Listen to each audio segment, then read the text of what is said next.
everybody. I'm Libby Ulrich with NSAI Coffee Break, and I am super excited to have Christian breakthrough artist Miss Riley Clemmons here in the studio with us. How are you? Glad to be here. I'm good. How are you? Doing wonderful. Good. We were just talking before we sat down and started recording that you went to the Demi Lovato concert last night? I did go. Yeah. It was amazing. She can sing live. What's your favorite song that she performed? Oh man, Warrior. It's off of one of her past albums, but it's a ballad, and she sat down and she played it at piano, and it was just her, and it was beautiful. Yeah, it was really great. That's amazing. Mm-hmm. Is she one of your pop influences? She definitely is. Yeah. Her vocals deliver, and she writes some rangy songs. Mm-hmm. So, definitely one of my influences. Yeah. Talk about some of your Southern gospel influences. Well, I grew up in a Southern gospel church, like when I Okay. was little, and my mom was always in the choir. And I have very vivid memories of her getting ready to go to church and warming up her voice and just sitting on the edge of her bathtub just watching her. And that was one of my first introductions to music.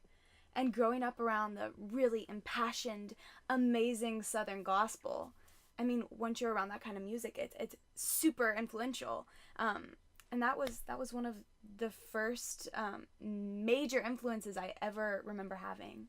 And how has that influenced your songwriting?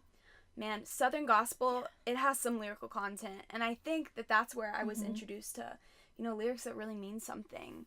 I always remember looking in hymnals or looking at the lyrics and being able to read them and follow them, and that was always such a huge part in pushing me to songwrite. But then I started listening to pop music a little later on, growing up. And having the Southern gospel, lyrical, passionate influence combined with the modern pop influence is really where my sound started to develop. And you've got this song out now that includes both of those very, very well. Broken Prayers. Yeah. It's absolutely beautiful. And Thank I you. loved reading the story about it because I think the thing that stuck out to me was you were trying to find the perfect songs for your upcoming album. And this ended up being the one. Yeah. Can you talk about what led you to record this song and what it's meant to you? Absolutely. I was in the middle of the writing process, which is a lot of fun, but it's a lot of hard work, especially when it's a debut single. Nobody had ever heard any original music from me. And so the label, Capitol CMG, who's amazing, and I love them. They're incredible. We wanted to be... It was very important to us that we found the right song that represented me well, and I would go session after session after session, writing and learning, and I kept turning in songs, and there were songs that were good and I was proud of, but it wasn't the song yet. It wasn't the leading single, and I remember I was at such a point of frustration, because it honestly just felt like I don't think this is meant to happen. And so anyway, I started writing down these broken thoughts I was having and took them to the studio and was like, I am so frustrated. I just want to write a song about where I am. And I was in the room with Emily Weisband and Josh Kerr, and we ended up writing this song. They're incredible. They're amazing. What was it like sharing your stories with them and being able to flesh that out on paper? They're amazing people. For anybody who doesn't know them, they're the most... they're so passionate about what they do, and they're amazing listeners, and I think that that's what makes a really great co-writer, is that they're able to listen and sympathize and help bring whatever's going on up here to life. And they were so amazing at listening and helped me to bring my thoughts together, and writing the song was such a natural process. It was a write that we didn't really have to work for. You didn't have to force it. Didn't have to force it. It came very naturally. Well, it has had over 2 million streams and views. It's reaching the top of the AC Indicator, AAC monitored, and Christian Airplay charts. Crazy. I mean, how did you react when all of this happened so fast? Man, it's been a process. I'm still reacting to it. I think going into it, I had zero perspective. I'm 18. I was going to high school every day just last year. So it's all been super surreal. I had no expectations, and it's been really amazing to get to see this song reach people, which has been the most amazing part is seeing what we sat in the studio and made influence and touch other people's lives. It's a very unique experience. What kind of stories have you heard from your listeners about the song and how it's touched them? You know, a lot of them have heard the song through radio, which is amazing. Hearing your song played on radio is crazy surreal. But you know, hearing stories about where the song met them when they were in a broken place, and how they begin to realize that, you know, you don't have to bring this perfect image to God. That's not what it's about.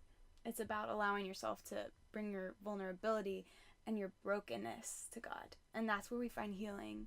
And It's amazing hearing other people's stories, because everybody's broken. You know, that's where the song came from.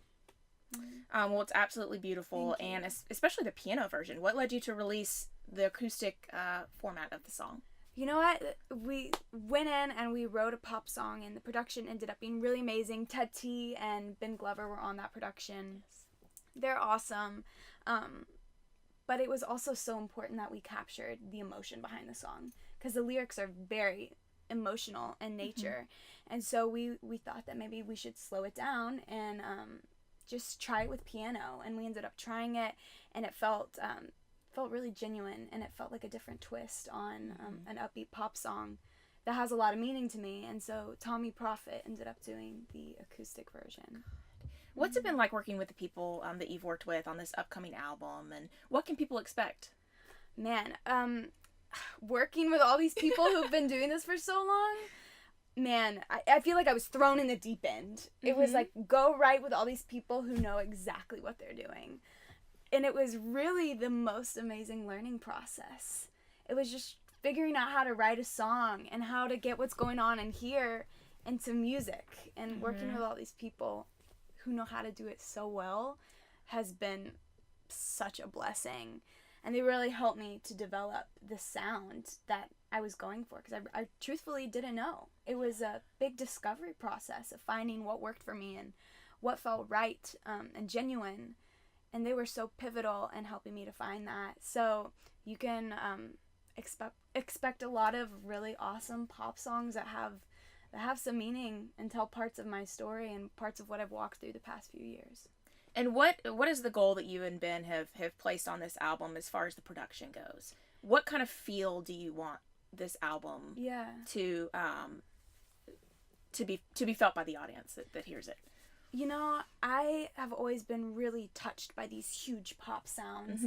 You know, the feelings that it gives you, and the feeling of enlivenment, and I've always loved that and been drawn to it. And so when we were talking about production and what we were wanting to do, we were like, well, we want to bring that big pop sound. We want people to dance. We want people to enjoy this music and get in their car and roll the windows down. That was really the feeling. It was like, we just want to have a good time with it.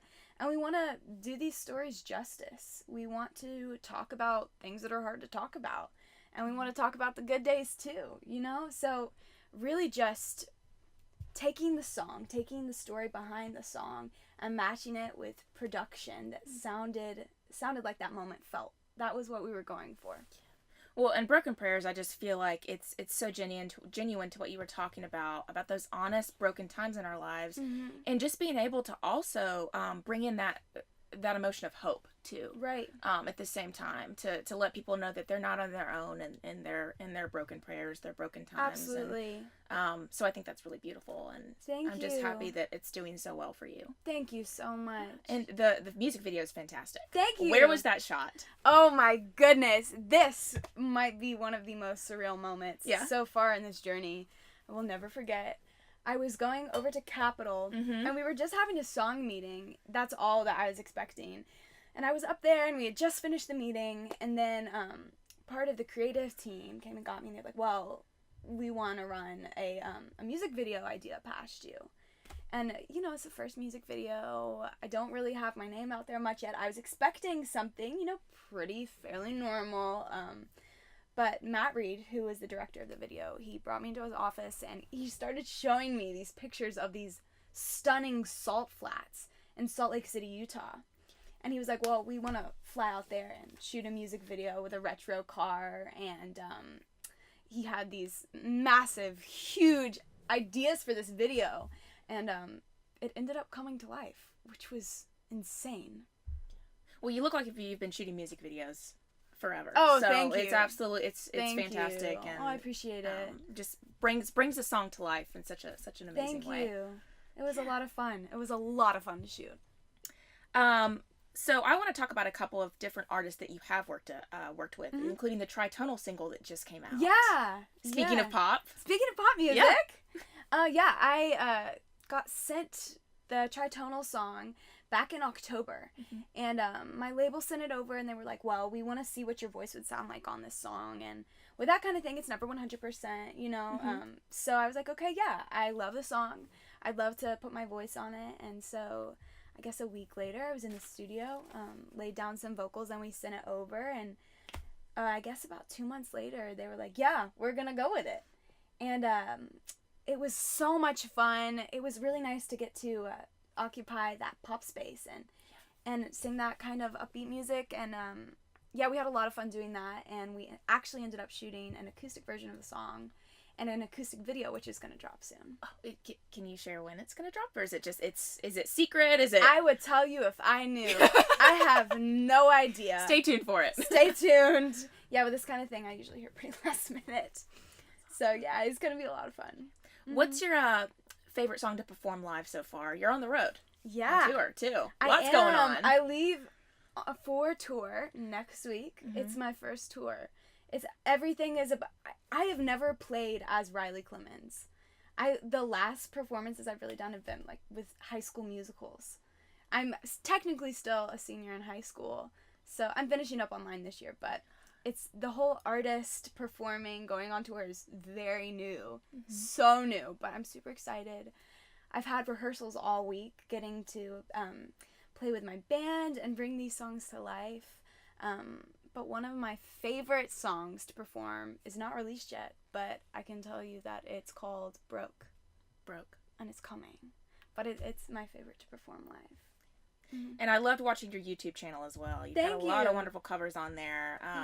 With Adele, you've got a couple other Christian artists. So what's your favorite cover that you've featured so far, and is there one that you've got on the list that you wanna publish? Gosh, I love covers. I love covers so much. Probably my favorite on my YouTube channel right now, What a Beautiful Name, was a lot of fun to record. Yeah. It was a very organic experience, and the melodies, that song is gorgeous. But that's probably my favorite that's up on my channel. As far as covers that I want to record, you know what? I really want to do some throwback covers, like Billy Joel. I'm the biggest Billy Joel fan ever. So I would love to do some older covers, or Elton John. That was a big part of my musical influence too, was my dad loved the old school rock.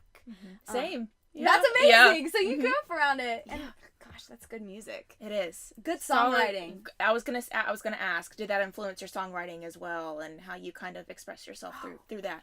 Absolutely. If you sit down and you listen to Elton John's Tiny Dancer, and you listen to how he tells that story, you feel like you're there. And I feel like bringing that element into the modern pop sound is where you find a lot of power to convey a message.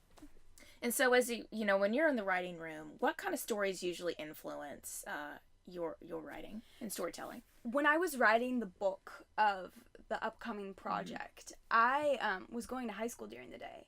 So I would wake up, I would go to high school, and I would leave an hour early. Your life has changed so much in like a year and a half. It has changed so much. But I would leave school early and go to the studio. And so honestly, what I would end up writing about would be whatever happened at high school that day. It was it was very therapeutic, being able to experience something or go through something and immediately take it to the studio. It was very raw. We would just write about whatever happened. But I'm so excited to share these songs, and I'm really excited to tell the stories behind them, because it truly does walk through the past few months of my life. Well, we're looking forward to it too. And I'm excited for you on your Thank upcoming tour and just everything that's coming your way. You 100% deserve it. Thank you so much. And so people can go to RileyClemmons.com Yes, you for can. tour dates, for upcoming music, to see her play live as Riley Clemmons. Yes! I'm interested to see it too. Yeah. Well, we're super excited, Thank and thank you so much for being here. Thank you, Libby.